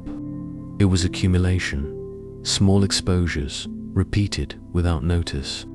Invisible burdens, carried quietly. And still, many of these events remained undocumented, lost in classification or buried in reports few would read. The full scope of what was tested and where is likely to remain incomplete. What we do know is that the environment can record what we forget. Trees absorb what passes by. Rivers hold particles longer than memory. The land becomes a witness, patient and unforgiving. Now we step out of these quiet spaces and move toward the unexpected. For the phantom did not remain in isolated fields or forgotten bunkers. It found its way into public places, into train cars and hotel lobbies, into the rhythm of daily life. We now enter a chapter where the chemistry of war slipped through the streets, no longer confined by conflict. We now follow the journey from labs to streets. Now we follow the journey from labs to streets. The unsettling shift where compounds once locked behind steel and security crossed into the spaces of everyday life. It was never meant to happen so openly. The tools of chemical warfare had long been imagined as battlefield shadows or buried stockpiles. Yet, in moments that stunned the world, they appeared in train stations, hotel rooms, and crowded sidewalks, delivered with quiet precision. The science that shaped these agents remained the same. The molecules had not changed, but their use had slipped from the state to the unseen. In these modern cases, the goal was no longer war. It was message, silence, erasure. A single droplet on a doorknob, a mist on a pillow. The chemistry unfolded as it always had, targeting enzymes, freezing nerves, stealing breath. But now it did so in places where children passed and strangers gathered. One of the most haunting features of these events was their swiftness. A man collapses on a park bench. A woman stumbles through an airport terminal. Their bodies betray them, caught by a molecule too fast to see. Emergency responders arrive, unaware of what lingers on clothing or skin. Hospitals treat the symptoms but cannot always name the cause. The agent disappears into the air, leaving no residue, only a cascade of symptoms and unanswered questions. Authorities scramble to trace exposure. Surveillance footage is reviewed, airport schedules cross-checked, hotel staff questioned. But by the time the pattern is seen, the damage is done. Even survivors carry long-term effects, tremors, fatigue, blurred vision, a nervous system never fully the same. Cities are left with decontamination zones, sealed buildings, and the echo of something that should never have entered their world. What made these attacks even more chilling was their intent. They were not mass casualties. They were targeted, personal, yet public. The goal was not just to harm, but to remind, to show that no place was fully safe, that molecules could be turned into whispers of power. These moments became political, not just medical. Countries pointed fingers, treaties were invoked, denials were issued, but the agents spoke louder than words. The streets, once the domain of routine, were marked in new ways. Subways held stories of unseen clouds. Airports carried not only passengers, but traces of past exposures. And every time the symptoms returned, the eyes watering, the breath shortened, the memory came to it was not the size of the act, but the scale of fear that followed. Now we step from these moments of chaos into the structured halls of negotiation. The laboratories made the weapons, but the world responded with documents and declarations. We move now into the words written to prevent what had already occurred. We enter the long, uncertain echo of chemical treaties. Now we enter the long, uncertain echo of chemical treaties, pages of ink and principle meant to hold back the tide of unseen weapons. These were not declarations made in the heat of battle, but carefully crafted agreements shaped by memory, by regret, and by fear. They were born from gas-choked trenches and ghosted cities, drafted not only to condemn what had been done, but to build a barrier around what might be done again. The Geneva Protocol of 1925 was among the earliest. A promise that nations would not use chemical or biological weapons in war, but it did not prevent their development. It did not account for laboratories working behind closed doors. It banned use, but said little of stockpiles, little of research. For decades, nations signed their names and continued their studies, comforted by the thin line between possession and deployment. It wasn't until the late 20th century that momentum shifted. The world had seen the quiet horrors of nerve agents, the fog of mustard gas, the disfiguring silence of VX, the Chemical Weapons Convention, signed in 1993, aimed for more. It banned development, production, acquisition, stockpiling, and transfer. It demanded that nations not only promise, but prove, through inspections, declarations, and destruction of existing supplies. The Organization for the Prohibition of Chemical Weapons was born of this treaty, a body tasked with turning global intent into practical enforcement. Inspectors traveled to storage bunkers, reviewed chemical records, oversaw the dismantling of facilities. Progress was made. By the early 2000s, thousands of tons of declared chemical agents had been destroyed. Treaties had teeth. The world seemed to be turning the page. But treaties are made of trust, and trust is fragile. Verification can only see what is shown. Some nations withheld full disclosure. Others walked away from commitments. Still others developed new agents outside the bounds of known definitions, exploiting technicalities in language. And even for those in full compliance, the threat was never just state-held. Non-state actors, individuals, groups, networks existed beyond the reach of formal agreements. The echo of these treaties continues today. Each violation ripples outward. Each attack reignites debate. The words on paper remain powerful, but they are not impenetrable. They offer a framework, a voice, a shared standard. But enforcement is difficult. Consequences are uneven, and the chemistry itself moves faster than diplomacy. Yet the treaties still matter. They are the line in the sand, however faint. They are the mirror held up to our better judgment. They carry the collective memory of past mistakes, and the collective hope that such weapons might one day become only history. Now we move from policy to presence, from documents to doorways. For even with treaties in place, the agents sometimes find their way back through cracks in systems, through targeted delivery, through the smallest of openings. We now approach the poisoned doorways where the molecular shadows wait. Now we approach the poisoned doorways, the threshold where ordinary life and lethal intent intersect. These were not doors in laboratories or bunkers. They were the entrances of homes, the handles of apartments, the places touched without thought. And yet, in these spaces, the molecules waited, invisible, quiet, engineered not for spectacle, but for certainty. Some of the most precise uses of nerve agents in recent history happened not in war zones, but at personal thresholds. A doorknob in a quiet suburb, a spray on a hotel hallway. In each case, the agent required only contact, the light pressure of skin, the warmth of a hand. Once absorbed, the reaction began almost immediately. Muscles faltered, pupils narrowed, breathing slowed. What looked like confusion became collapse. These poisonings were not mass events. They were deliberate and intimate. The choice of delivery reflected not desperation, but planning.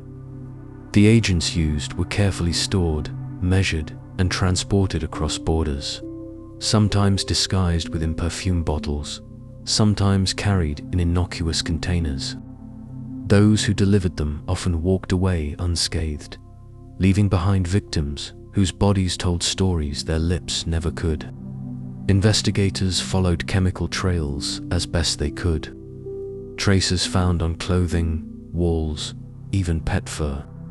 Forensic teams in full protective suits combed through buildings, cars, and public spaces, searching for molecules designed not to linger. Even tiny amounts left dangerous residue. Rooms were sealed, streets were blocked. But still, the question remained: how did something so lethal arrive so quietly? The doorways became symbols of a new vulnerability. They were not only points of entry into private spaces, but reminders that science could cross the boundary between safety and fear. These agents were not left behind from past wars. They were deployed in peacetime, in public, under the logic of targeted erasure. There was no battlefield, just an address. For those who survived, the effects stretched far beyond the moment of contact. Recovery was slow, sometimes incomplete. The nervous system, once disrupted, did not always return to its former rhythm. Memory, balance, vision, all became uncertain.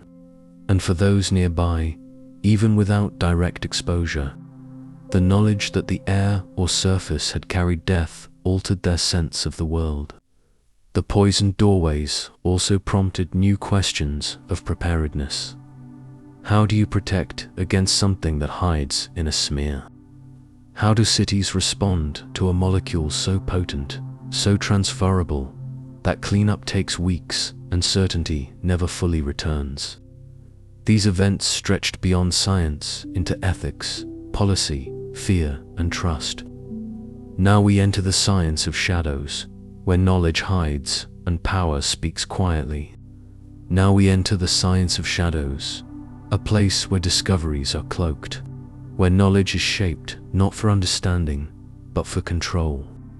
Here, chemistry does not appear in journals or classrooms.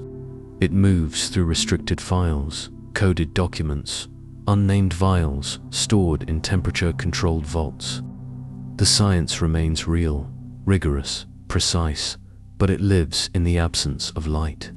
Secret chemical weapons programs have existed across nations, often running parallel to civilian science.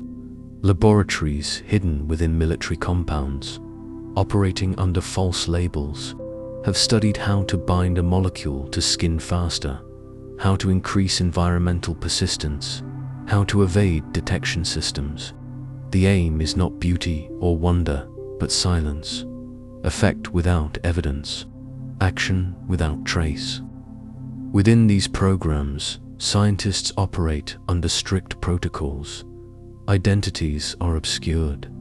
Data is siloed. Even colleagues may not know the full scope of a project. Funding flows through channels labeled simply as defense research or protective development. Those who question too much are often moved or removed. And those who continue are caught in a system where scientific success is measured not in publication, but in potency. Some of the most advanced formulations have come from this world. Molecules that bond more deeply to enzymes. Compounds that mimic benign substances until activated by heat or moisture. Agents designed to degrade quickly after exposure, erasing their own fingerprints. This is not fiction. These are real pathways, studied and refined with every passing decade. But the secrecy has a cost. When accidents happen in these hidden spaces, they often go unreported. Medical teams may treat symptoms without knowing the cause. Communities may sense something wrong, yet receive no confirmation. Years can pass before the full truth is known. if it ever is. In some cases, truth is buried beneath layers of disinformation, each layer designed to confuse rather than clarify. And yet, the shadow science continues, adapting to changing technologies and shifting politics. Today, research may involve synthetic biology, nanotechnology, or AI-designed compounds. The tools evolve, but the intent remains to find new ways to influence biology without warning, to perfect the invisible touch, to hold power through molecules. Not all shadows are malicious. Some are defensive, aimed at creating countermeasures, detection kits, rapid response treatments. But even these are shaped in secrecy, isolated from the public eye. And that isolation makes it harder to tell who is protecting and who is preparing to strike. Transparency, so vital in science, often has no place here. Now we return to the molecule itself. A simple structure, perhaps, but one that waits in bunkers, in powders, in state inventories, and forgotten warehouses. It is not the complexity of the molecule that gives it power. It is the patience. We now meet the molecule that waits. Now we meet the molecule that waits silent, inert, and deadly only when summoned. It lies sealed in ampoules, powdered in vials, suspended in liquid with no urgency. It holds no malice of its own, no ticking countdown. It simply is. And that, perhaps, is what makes it so unnerving. It does not need to rush. It has already been made, already stored, already named. Chemical agents, once created, often outlive the wars that birthed them. Their shelf lives are long. Some remain potent for decades, especially when stabilized and stored correctly. In bunkers beneath forests, in military vaults under deserts, they sit undisturbed. Their presence is documented, inventoried, and sometimes forgotten. They do not decay like old bullets or rust like steel. They endure, waiting for a decision to awaken them. The molecule is efficient. It needs only the right delivery, a sprayer, a shell, a cracked vial in the right place. In modern times, that delivery can be as subtle as an envelope, a bottle, or a gloved hand. But it does not act alone. It waits for human intent. It waits for systems to fail or be compromised. It waits for motive, and when that comes, it does not hesitate. What makes these molecules haunting is their duality. At the molecular level, they are marvels of design, shaped to bind precisely, to survive harsh environments, to evade detection. Chemists who study them often describe their beauty, their balance of atoms, the elegance of their reactions. But beneath that structure lies a purpose born of conflict. A single drop on skin, a single breath in air, and the body begins to unravel. Many of these agents have not yet been used. They remain part of stockpiles, maintained for deterrence, or never declared at all. Others are relics, held in outdated containers marked with warnings and locked behind several layers of defense. Yet accidents happen, containers leak, storms flood bunkers, political change disrupts command, and in those moments, the molecule moves from waiting to action. It is not always the military that releases them. In recent history, abandoned weapons have been unearthed during construction projects or discovered buried in forgotten fields. Disposal teams must then act swiftly, handling compounds that were never meant to last this long or to be touched again.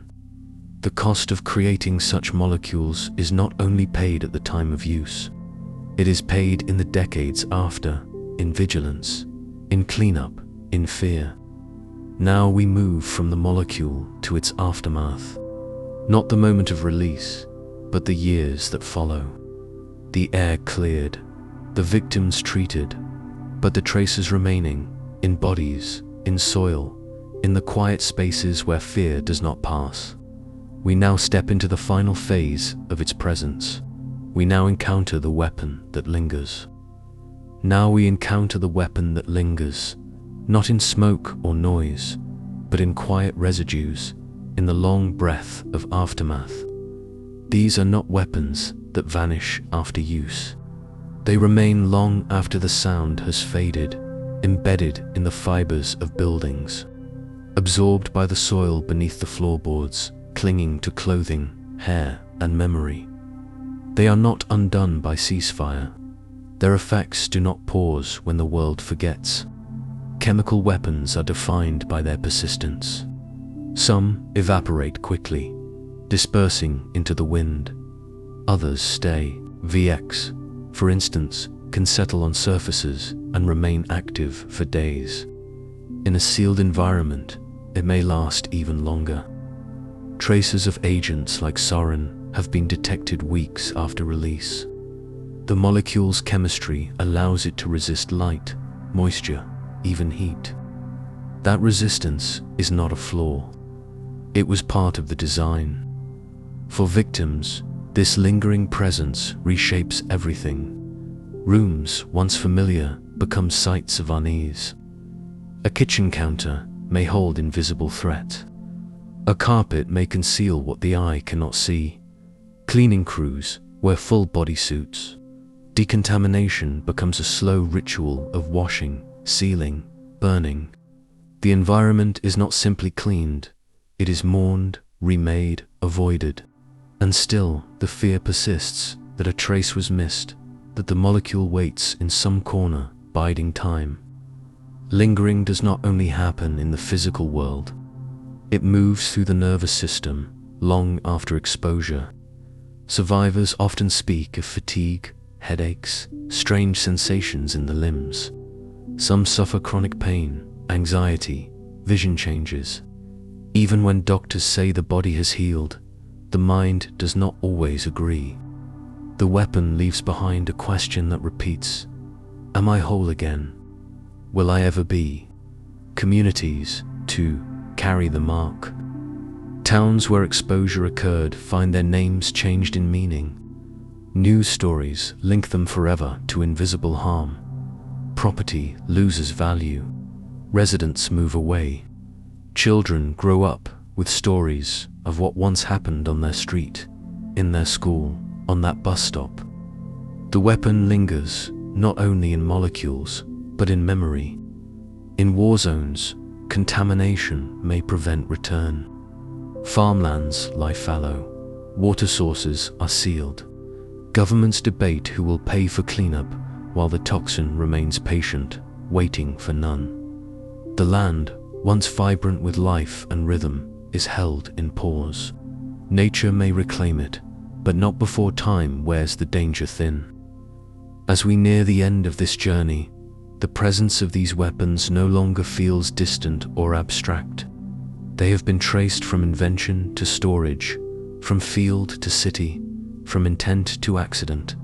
What remains now is reflection, not only on what they are, but on what they mean and what must be remembered. Now we enter the final space, quiet and full of echoes, a place where history, science, and silence converge. We close this path with a final whisper in the dark. Now we close the door gently behind us and enter the final whisper in the dark, a space not of silence, but of remembering. We have followed the path of molecules crafted with precision, born in curiosity, shaped in fear. We have walked through fields once sprayed, doorways once touched, and cities paused in breathless moments. What remains now is not the science alone, but the shape it has left in the human story. Chemical weapons are not simply inventions of war. They are reflections of what we choose to pursue, what we allow to grow in hidden rooms and forgotten drawers. They are the result of hands that mix, minds that solve, and systems that look the other way. And yet, within that same science lies the power to heal, to protect, to detect, to disarm. It is not the molecules that choose. It is us. This story has been a quiet unfolding from the green fogs of Ypres to the engineered silence of Neverchek, from treaties inked in hope to shadows cast across city streets. We've seen how agriculture became a carrier of harm, how the nervous system became a battlefield, and how the faintest residue can reshape a lifetime. But we have also seen something else. That awareness, even when whispered, can be powerful. In this final space, we are reminded that science is not neutral. It follows intention, and intention is ours to hold. These lessons are not meant to leave us afraid, but thoughtful, not overwhelmed, but awake, because the knowledge we carry now does not sleep again. It lingers, gently, in the quiet places of our minds. If you've stayed with this journey, perhaps you've felt the weight of these truths settle beside you. Let them settle gently, and before you drift onward, share a piece of yourself with us. Let us know, what country are you listening from tonight? Which part of the world did this story reach? Leave a comment with your favorite country, a place you dream of, or a land you call home. If this journey moved you, helped you rest, or simply made you wonder, tap the like button and subscribe to join us for future paths, quiet ones, thoughtful ones, lit by the dim light of whispered science. And now, as the dark folds softly around this final thought, let it hold you. Let it remind you that knowledge, even the darkest kind, carries its own kind of peace when brought into the light. This has been your quiet companion, a final whisper in the dark.